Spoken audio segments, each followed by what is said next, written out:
2006 NFL Super Bowl champ Chukky Okobi was a member of the Pittsburgh Steelers when they won the 2006 Super Bowl, and currently is the founder of Basic Instructions, where he is a master practitioner in neuro-linguistic programming, helping executives, athletes, and others access the resources within themselves to achieve the life experience they desire. So welcome here. Great to have you here. And I love that you're a fellow Purdue grad. Yeah, yeah. You know, it's feels really good to connect with somebody as you know. Yeah. You know, you get to interview a lot of people who are doing some big things, but you may not realize how famous you are amongst us Purdue alumni. Yeah. And it's really an honor to be here. You know, but I still can't convince my son to go there. But anyway, that's we'll another talk story. about that. We'll talk about that. Explain neuro-linguistic programming, NLP. NLP. You know, just to make it real simple, the biggest name as it pertains to NLP that most people will recognize is Tony Robbins. And so when you think about the value that Tony brings, he's using NLP or neuro-linguistic programming to help people create positive changes in their mindset, emotions, and to make huge breakthroughs in their lives, in their careers, in their physical health, and all other aspects. To break down what neuro-linguistic programming is, just you break it down into the three parts. Neuro refers to neurology, or your mind, your brain. Yeah. Linguistic refers to language and communication. And programming refers to how that language functions in your neurology. So it's really connecting the dots between, you know, the words we use in our minds and in our communication and how it affects us in our neurology. That same neurology that runs our entire body, which then in turn runs our entire life. Interesting. So is this kind of how we talk to ourselves? Yeah. Okay. Yeah. So like, how does that work, and how long does it take? It feels like those are hard habits to break, right? Well, they're deeply ingrained. Yeah, you know, I could definitely appreciate that. You know, I always like to break things down into basic instructions, make it very simple, almost metaphoric. And so when you talk about, you know, it being a hard habit to break, that story is the problem, is because there's nobody in my mind thinking my thoughts but me. There's nobody in my heart feeling my emotions but me. So when I say it's hard for me, who's gonna argue that? What if that's not true? What if the story I'm telling about my capabilities is inaccurate? And I was actually, you know, just thinking, I'm in my Purdue mind right now. That was a big part of what Joe Tiller taught us, was the story around what Purdue football was and how we were able to change that. And when you look at people like Drew Brees, you can see the effect of changing your story. And so it's really understanding that the words we use in our life, a lot of times we think we're describing our world out there, but the story you tell in your mind is creating your world in here. And so when I say something's difficult, or I use language like I can't or I'm not, then that's going to trigger a certain emotional response inside. And emotions is just the energy that is me in motion, emotions, which then is going to be the energy behind all of my actions. And that story about it being hard actually becomes a self-fulfilling prophecy. Yeah. So when you talk to executives or athletes or whoever, like, what do you tell them? And like, give me an example. Like, what's the process like when you first meet them and try to guide them? Well, the biggest thing is, you know, I always like to know, what is your goal? Like, what is the difference that you want to make with your business in a position, an executive position, in which you're able to positively affect the greater good, not only of your company, but of your industry, your community, the world as a whole. And a lot of times people will have these big dreams, big visions about what they want their company name or their family name to mean. I'm like, that sounds awesome. What's stopping you from doing that right now? And then they're gonna tell me another story about all the reasons why, again, language, why they can't, why they're not, what I just don't want. And it's like, well, wait a second. If we could release whatever emotions that story is evoking inside and just stop feeling like you can't or you're not. I don't want. You look at language like I don't want is a description of the emotion that we call fear. It's something to avoid. It's like, well, what if we just got rid of that so that we get back to neutral from an energetic and emotional standpoint and work on a different story about what would be possible if I could, if I am, if I wasn't avoiding something but moving towards something. And I almost feel like you need to have it written down to remind yourself. Right. So when you start to get into that habit, you're like, nope, I got to go back to this until you're kind of reprogrammed in a way. Yeah, it's exactly, you're 100% right. The thing is, I remember like when I was in 3rd grade and went to a new school and walked into the classroom and I looked above the chalkboard and there was all these cursive letters. And I was like, I just learned to write, just regular, and now you want me to learn a new way. And then we had, you remember those piece of paper with the big lines? Yeah. And you had to write the one letter again and again and again. Yeah. But now I can write my name like this. So the process of learning a new story hasn't changed. The thing is, after a while, you got to write it down to remind yourself, but there will come a point, if you're focused on changing the story, there will come a point where you don't have to write it down anymore. There's going to come a point when I don't need those guides above the board. Yeah. Makes sense. And sometimes, especially as adults, and when you're in a position of authority, you had a lot of success, one of the biggest misconceptions that we tend to accidentally believe is that I know what to do or I'm supposed to know. Well, how are you supposed to know what you don't know? You got to open yourself up, recognize that you are an expert at learning when you learn to ride that bike, when you learn to tie your shoes, when you learn to write your name. And so that strategy that helped you learn those things, just apply it now. Just the same thing. When you were so young and open and ready. And I love this because it's non-chemical too. Right. So it's not like you take something to experience something else. This is a way, there's no side effects and danger and stuff like that. Precisely. Jane, I'll tell you, it's just like the Wizard of Oz. And when you think about the Wizard of Oz, Dorothy, she's dealing with a situation that she believes she can't get out of. And so those 3 characters come and she's like, well, if something out there, the wizard can make me feel, brave enough, smart enough, tough enough. But what do we find out? There's no wizard. And so you're going to have to develop these things within yourself. Now that's a metaphor for all of us. And now when you talk about having to take something, anything outside of me, which is going to make me feel like I can, is what I call a wizard. The wizard can be drugs. The wizard could be shopping.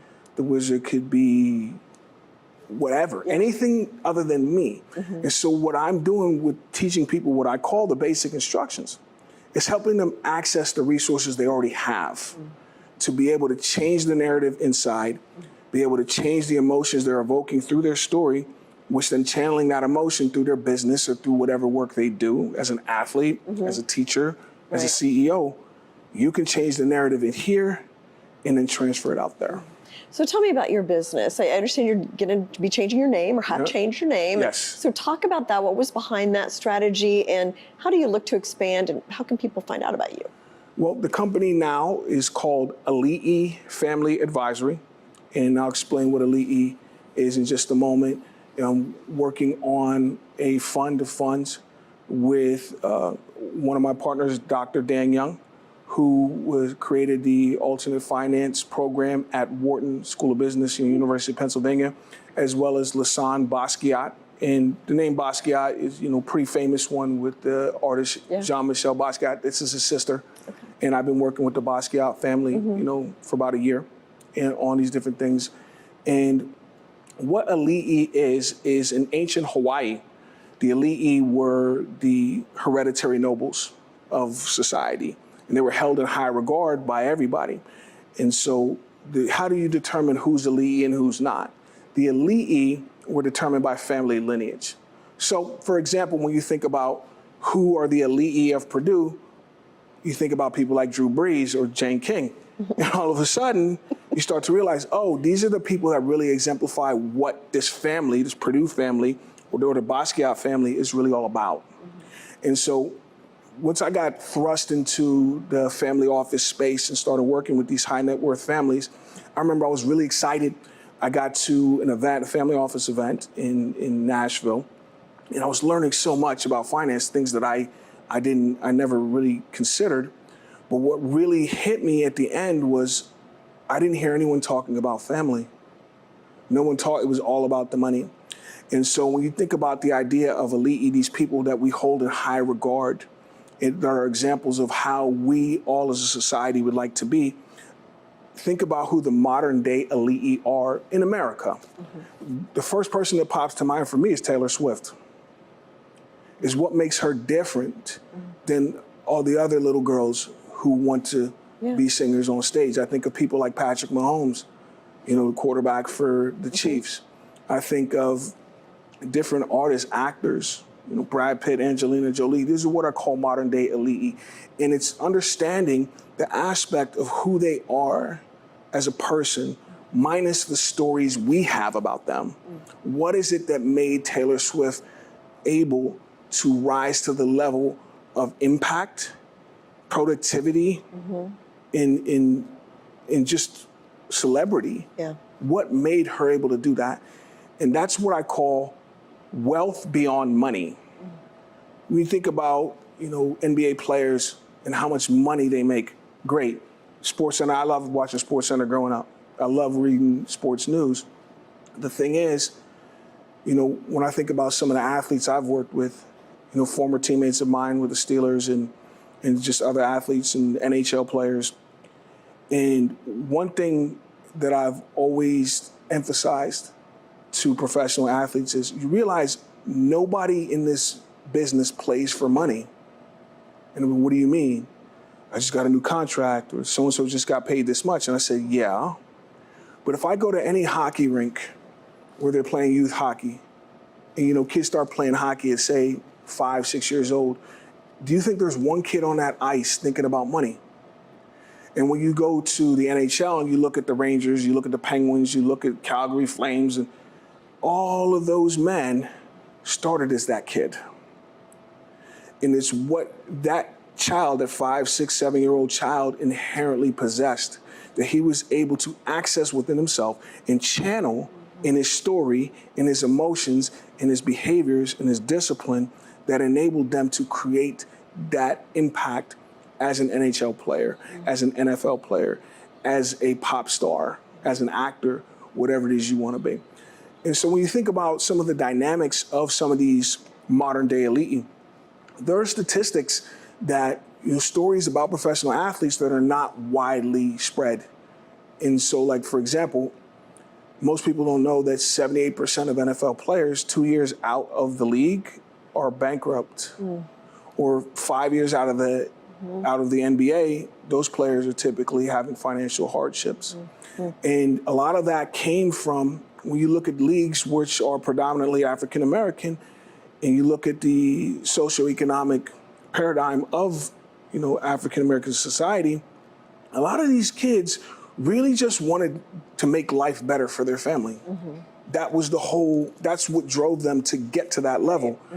And to think that after dedicating their entire life to creating this wealth and abundance and influence, that 2 years out of the NFL, it doesn't make any difference for their family lineage going forward. Yeah.